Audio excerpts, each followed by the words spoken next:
Residents of Game, Ramula in Siaya County are demanding for a written commitment from Shanta Gold Mining Company operating the area that it shall not displace them from their ancestral lands.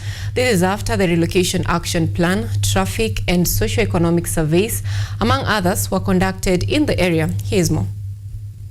About a year ago, Ramula residents in Siaya County issued a petition to Siaya County Assembly for them to conduct a public participation forum with regard to their ancestral land they believe will be taken from them to pave way for gold mining.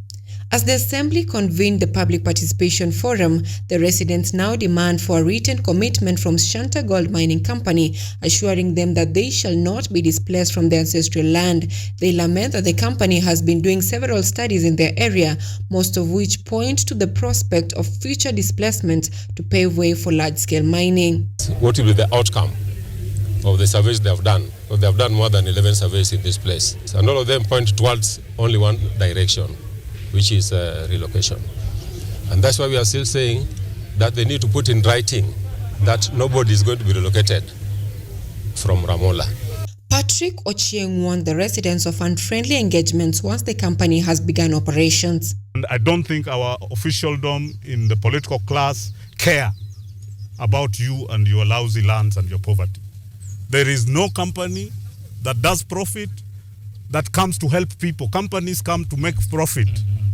They ship it, they will take it to their countries of origin, they will pick the gold and go with it. Yes. If you try to think that you can share it with them, they will ask you if you're a shareholder. Kenya Human Rights Commission officials, on the other hand, call on leaders to ensure that the interests of the local community remain the center of whatever discussions that the shareholding authorities will take, even as they call for residents to maintain peace take center stage. We attended this meeting as observers to see to it that the interest of the community is adhered to at whatever level in terms of decisions that will be made moving forward.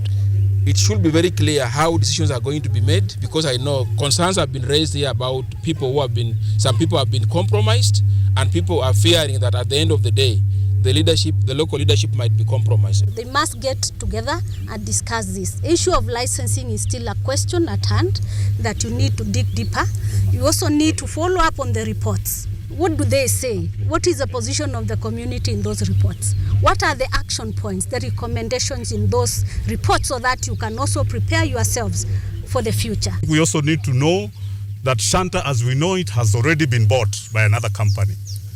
And soon you will be dealing with Bidco, which has Kenyan directors, Kenyan interests that might include the topmost leadership of the country. So as an elected leader, I have the mandate to ensure that I educate my people, because I don't want the chaos like what happened in Makalda or whatever happened in Asembo.